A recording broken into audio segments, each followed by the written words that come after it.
is going to be the worst Christmas of my whole life, and it's all my fault. I peeked. One day, when I was home alone, I went into the bedroom that used to be Marcy's before she went off to college. And I looked in the closet, and I found my Christmas present. I knew that's where it would be. And I knew my mom knew that I knew.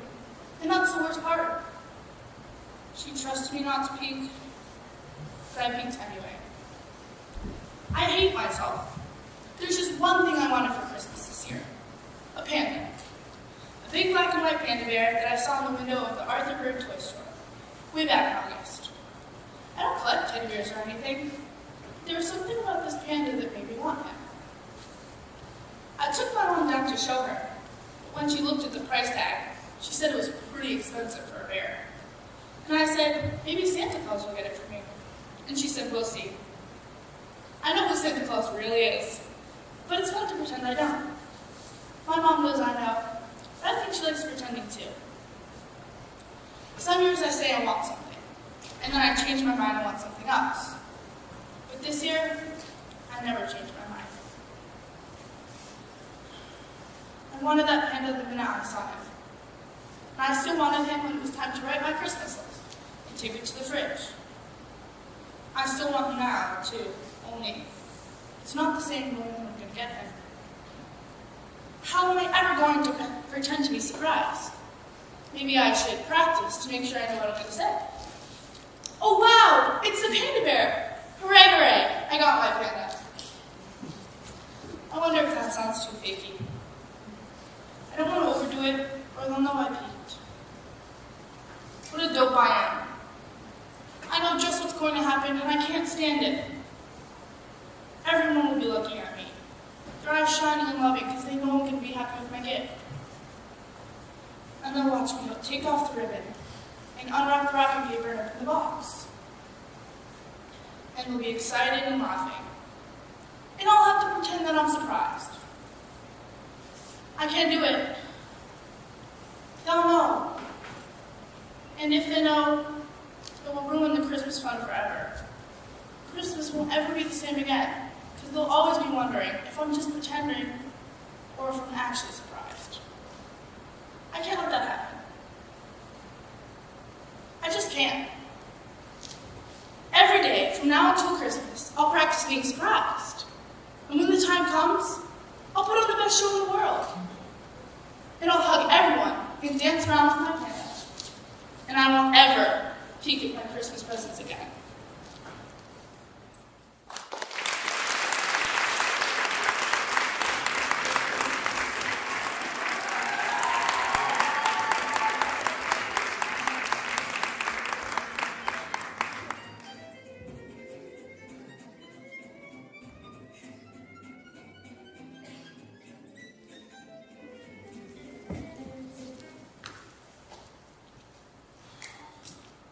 Dad, I've been thinking.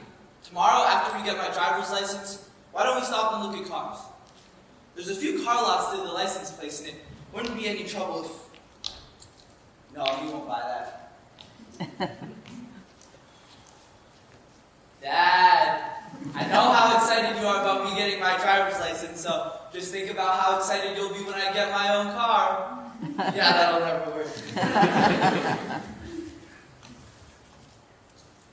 Dad, I've saved up $1,100 and I want a car. That might work. I know what you're thinking, I'm only 16, but the way I see it is, if I'm old enough to drive a car, I'm old enough to own one. You might just buy that. Now, I don't want a Porsche or anything. Well, I do want a Porsche, but that'll never happen. I just want a car I can go to school in and work in. And of course, go on dates and cruise in and drive the guys around in. So since I saved up the money, I'm going to get a car. And since you're much smarter about these things than I am, I'd appreciate your help in buying. So what do you say? I think he might just buy that. Now I just need to find $1,100. Mom, there comes a time in a young man's life when he needs money.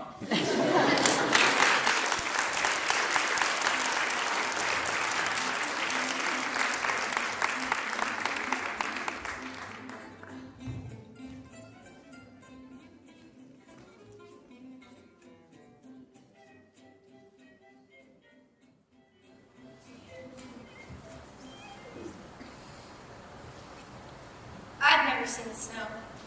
I grew up in Florida, and my mom always told me that we moved from Colorado to Florida because I was allergic to the snow. Sounds weird, right? But hey, she was my mom, and I believed her. She also told me that my dad died before I was born, and then she never, ever talked about him again. I'd ask questions, but she'd always avoid the subject. But yesterday, we ran into this guy that knew my mom when she was young, and as it turns out, he knew my dad too. Mom tried to act like she didn't remember him at first, but it was obvious that she didn't. The guy asked my mom if she still ski. I was like, "You ski?" But she just turned the other way. Then this guy says to me, "Wow, you must be so proud of your dad and all the great things he's done." He was like, "Man, your dad was a great guy." I said, "He was?" My mom just turned the other way and said, "I'm sorry, you'll have to excuse us, but we're late and have to go." She grabbed my arm and started to pull me away, but I pulled back. I was like, "No, Mom, I want to know." She looked like she was going to cry, and she ran out of the store. Part of me wanted to follow her, but the biggest part of me wanted to stay, and I did. Pete was the guy's name, seemed to feel really bad about how upset he made my mom. But when he found out that I knew nothing about my dad, I could tell he was glad to share the story. See, Pete and my dad were good friends, ski buddies. And as it turns out, my dad was an extreme skier, like a total extreme skier. To be honest with you, I didn't even know what that really meant. Pete said he'd come by the house later and grid pictures if my mom would let him. He said he'd just bought a summer house in Florida, and he just moved in nearby. It took a lot of yelling, screaming, and crying, but a couple hours later, my mom agreed to let him come. I was so excited, but so confused. How could my mom let me go through life not knowing who my dad was? How? She tried to explain to me that she was afraid. Afraid that I'd follow in his footsteps, and the same thing that happened to him would happen to me too. See, my mom loved my dad a lot, I guess, and after his accident in the Alps, she just wasn't the same, you know? It just changed her. It changed both of our lives forever. Well, at least till now. See, I'm going to stay with Pete for a while in Colorado. It was a hard decision to make, but it was something I have to do. I have to get to know my dad the only way I can. I have to see the snow.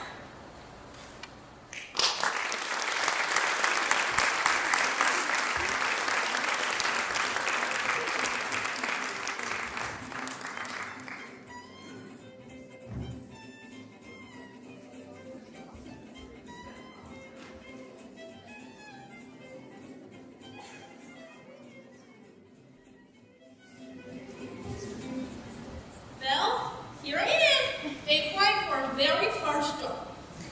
Me and about 45 other people. Would you look at the man over there in suit and tie? He looks like he's 30 years old. Why would an old man like that apply for a job as dishwasher in a fast food restaurant? I'll never get hired if I have to compete with him. Maybe they'll tell him he's overqualified for a job.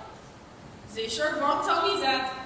I only hope they don't say I'm underqualified. I hope they even talk to me. That's all I ask. Just talk to me. Give me a chance. On the other hand, if they talk to me, they might ask me a bunch of questions I can't answer. And then I look like an idiot. And nobody is going to hire an idiot to wash dishes. Not even they have the choice of 45 other people whose brains seem to be in good working order. I guess I better stop staring at all the other people and start filling out the application form. Name. I wonder if they want my real name or what everybody calls me. Probably real name. This is business form, and they probably want full legal name. Yuck. If I put down Svetlana, then that's what they'll call me, and I won't know they're talking to me. On the other hand, I don't really want my paychecks to be made to my nickname, Peanut. Oh, I know, I use initials. Social security number. Uh-oh, I don't have social security number. I should have applied for one before I came here. What a dunce I am. Experience. Uh-oh, I had feelings that would be on here. List all job experience position you're applying for. I don't have any job experience which qualifies me for this position. I don't have any experience, period. That's the trouble with the job hunting. That's the whole trouble. You can't get a job without experience, and you can't get experience until you have a job. Would you look at that? Man in suit is attaching resume to application form. Resume! He has so much experience, it won't fit in all the spaces. I don't have chance. He has printed resume, and I don't even have social security number. Forget this. Who wants to spend 8 hours a day washing dishes anyway?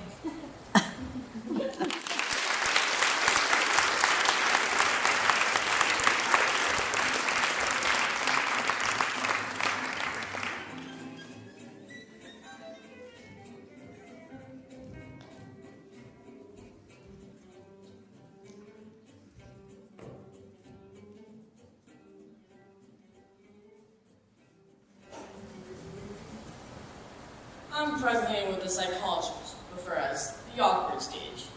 That means I'm not only kid any longer, but I'm also not a grown-up yet either. It also means my parents can't decide which category I belong in. The result of their indecision is very confusing, and if they aren't careful, I'm going to end up needing one of those psychologists. For example, according to my mother, I am too old for many activities I still enjoy. I'm too old to go trick-or-treating, I'm too old to spy on my sister when she comes home from a date, and I'm too old to swipe apples from Mr. Munster's tree. Besides being too old, I'm also not old enough to know better. George, you're old enough to know better than to wear those muddy shoes on the carpet. George, you're old enough to know better than to let the parakeet out of its cage when the cat is indoors. On the other hand, I'm not too young for many activities I'd like to enjoy.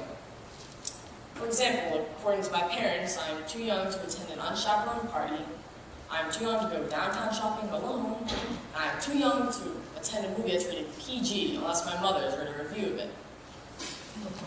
The bad thing about all this is that there's no reasonable explanation for which I'm too old for and which I'm too young for. No, I'm not an unreasonable person, nor am I stupid. I know I'm too young to get married and too old to pick my nose in public. But no one, least of all my parents, gives me the credit for that. My father says, "You're old enough to do share work around here." My mother says, "You're much too young to run the power lawnmower alone." He says, "Can't you read anything other than comic books? You're old enough to stretch your mind a little." She says, "Where on earth did you get that magazine? You were much too young for that sort of thing." No, I think my parents are trying too hard to raise the perfect child. And the next time they say I'm too old for this, too young for that, I plan to tell them so. You think I'm going to turn out perfect? I'll say, "Ha, you're old enough to know better." Bye.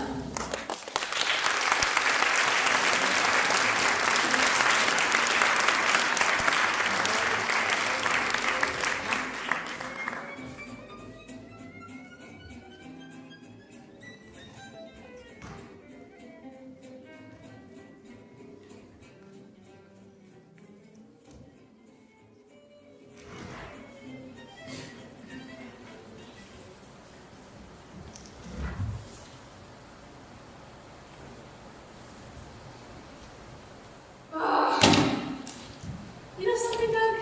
It seems like everybody I know is trying to be perfect. They're all working out to get that perfect body, shopping to buy those perfect clothes, or saving money to buy that perfect car. All this while trying to get straight A's so that they can get into the perfect college. And then we get to college. And how many years is that? That's right, 4 more years of trying to maintain tops in our classes while balancing other activities, sports, and part-time jobs. All so that we can get the perfect resume for our applications. And I suppose you're wondering why we need the perfect resume. Well, let me tell you. So that we can get the perfect job, make lots of money, and be successful. Oh, and then there's dating. We can't leave that out. Going out with the right guy gets you into all the right parties. Not to mention improving your chances for being nominated for prom or to your homecoming. It can make or break your high school experience.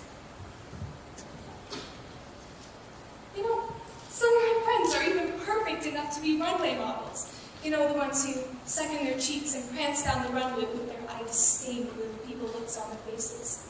The other night, I was up at 11 finishing my homework because I'd just gotten home from work after volleyball practice. So I got frustrated and I looked up the word perfect. Don't you think it's ironic how we're all striving for an idea that comes between penguins and pinball? Doesn't it strike you as stupid? You know, life is just too precious to waste. I'm ready to have some fun. Well, don't just sit there. Why don't you give me your opinion on the matter? Please, be perfectly honest.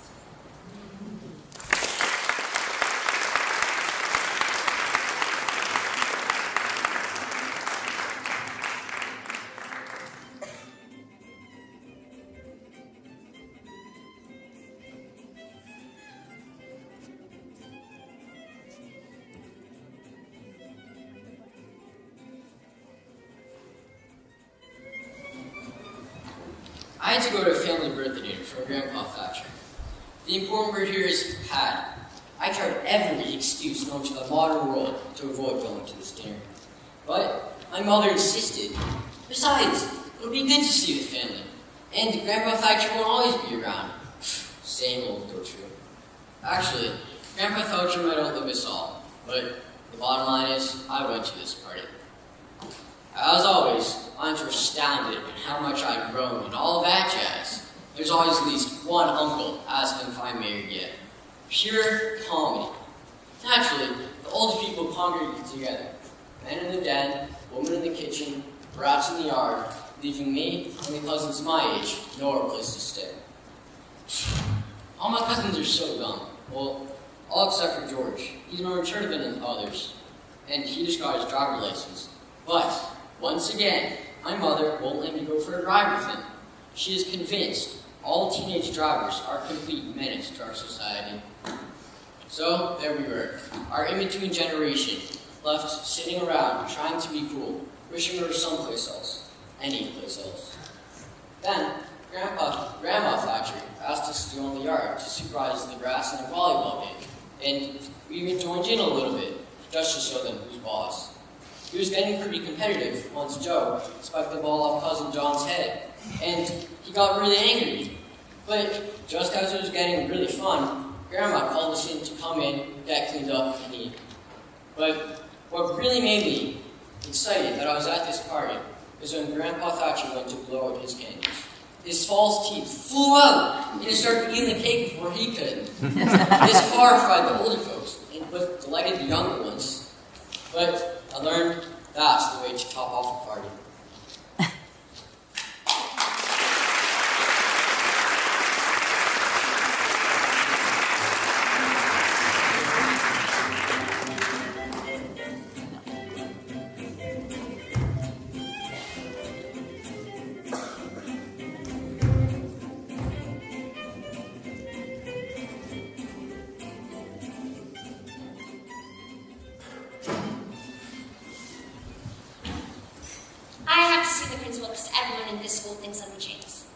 You know what a jinx is?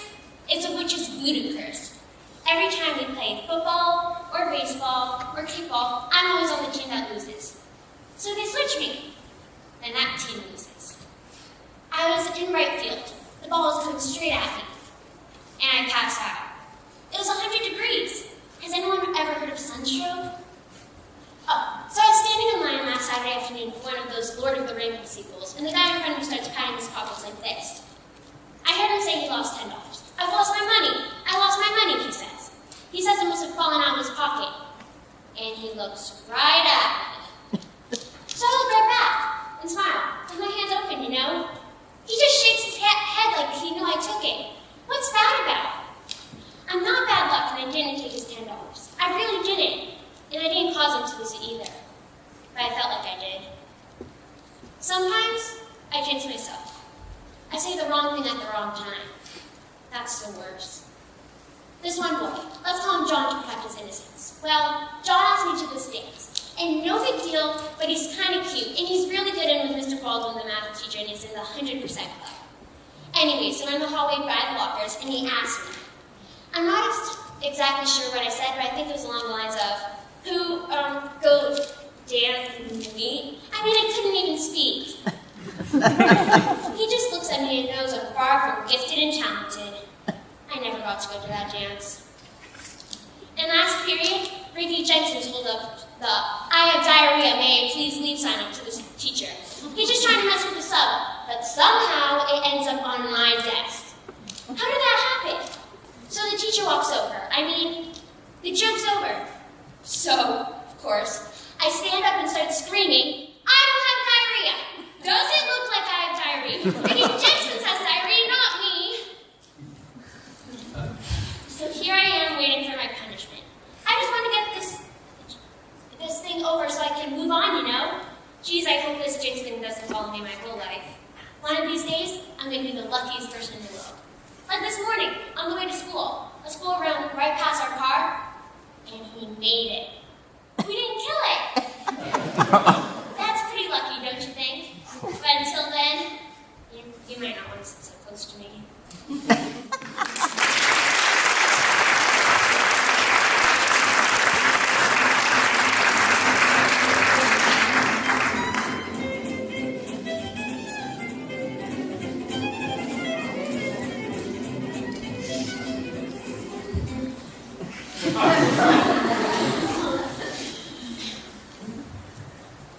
Lunchtime is about the worst time of day for me. I'm going to sit here all alone. Of course, sometimes mornings aren't so pleasant either. Waking up and wondering if anyone would really miss me if I never got out of bed. And then there's the night, too. Lying there thinking about the stupid things I do during the day. Oh, and all the hours in between when I do all the stupid things. Well, lunchtime is among the worst times of the day for me. Guess I better see what I got.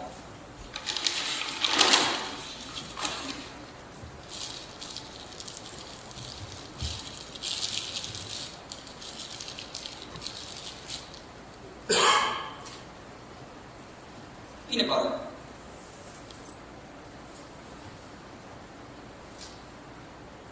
Some psychologists say that people who eat peanut butter sandwiches are lonely.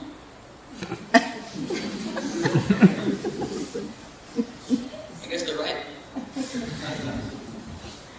you're really lonely, the peanut butter sticks to the roof of your mouth.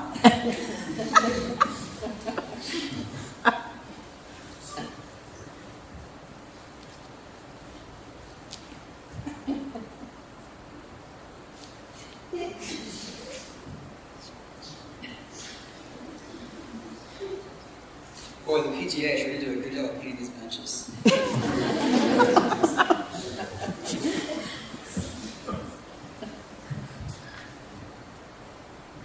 There's that little redheaded girl eating her lunch over there. I wonder what she'd do if I went over and asked to get lunch with her. She'd probably laugh right in my face. It's hard in the face when he gets laughed on.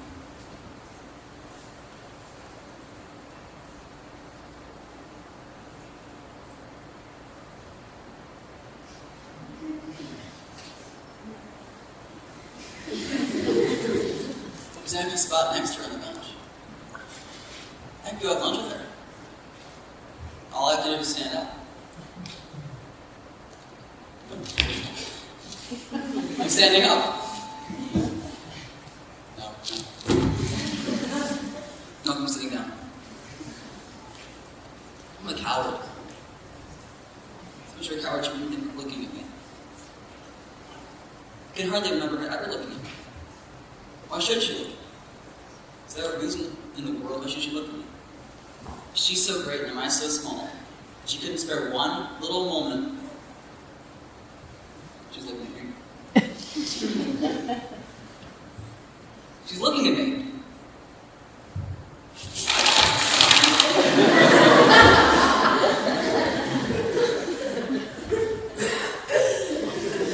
Lunchtime is among the worst times of the day for me.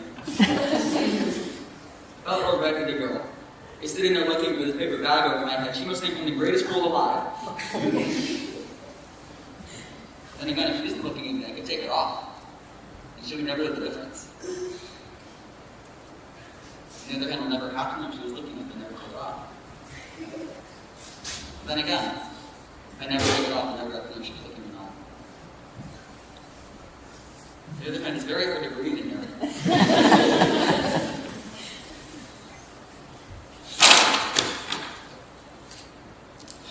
Oh, she's not looking at me. I wonder why she never looks at me.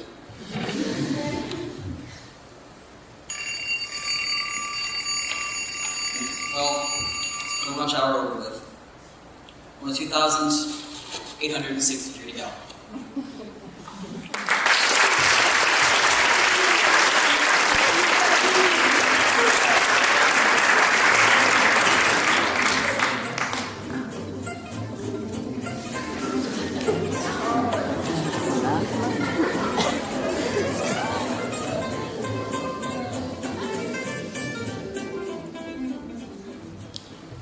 Grow up back. That's what Annie told me. That was the last thing my best friend ever said to me. Grow up back. And I will. But just for now, just for a little while, I'm keeping it this way. I mean, I'm not keeping it. To keep her around, just for a little longer.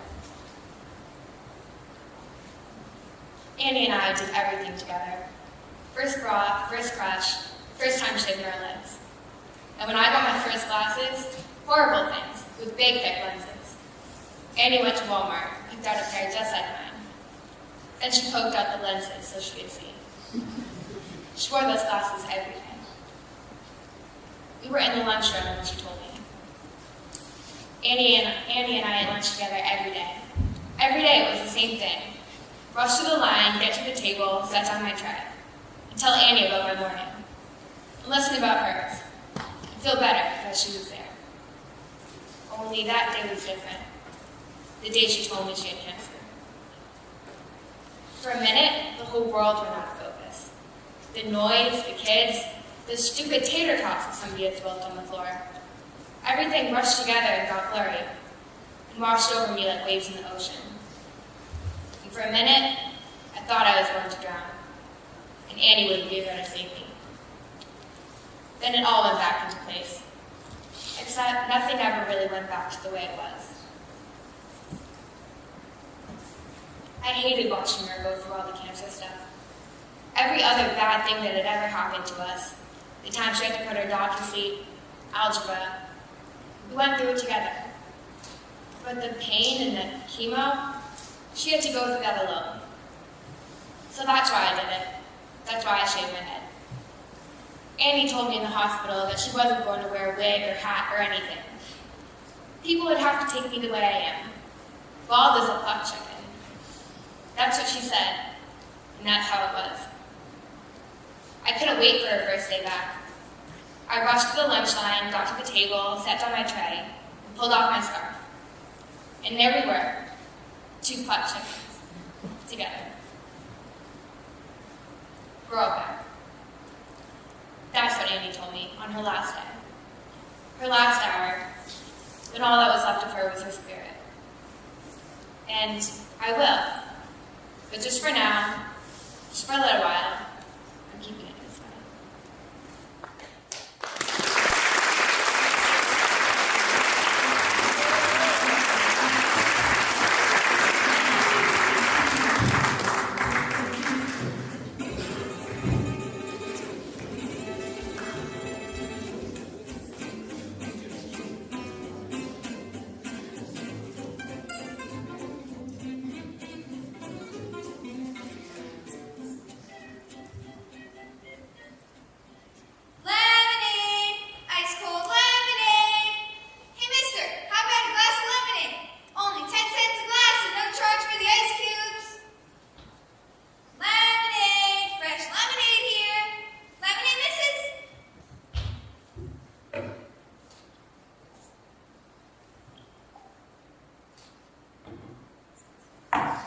You'd think they could at least answer. Is it so hard to say simple no thanks, or even just a shake of the head to let me know they heard? But no, I say lemonade, missus, and she looks away quick, as if there's some sort of penalty if she's caught noticing me. It's just a lemonade stand here, for Pete's sake. It's not like I'm peddling drugs here, and I'm not like those pushy people at the airport who try to get everyone to donate money. I just want to sell on my lemonade before all the ice melts.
they are. They're just scared to buy my lemonade. They think they'll get sick if they drink it. They think I put something in it, or stirred it with a dirty spoon. They'd rather die of thirst than be poisoned by my lemonade. Pure lemonade, no artificial ingredients, tested for quality.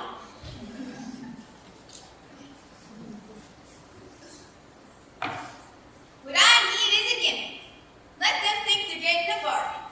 No one can resist a good bargain. Half price sale on lemonade. Regularly 20 cents a glass, now only 10 cents.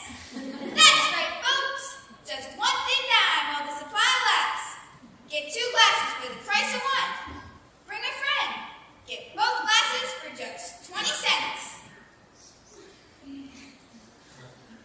It's a wonder so many small businesses fold each year. Everyone buys frozen lemonade at Safeway. What this lemonade stand needs is a bathroom. It's a wonder the health department hasn't shut me down.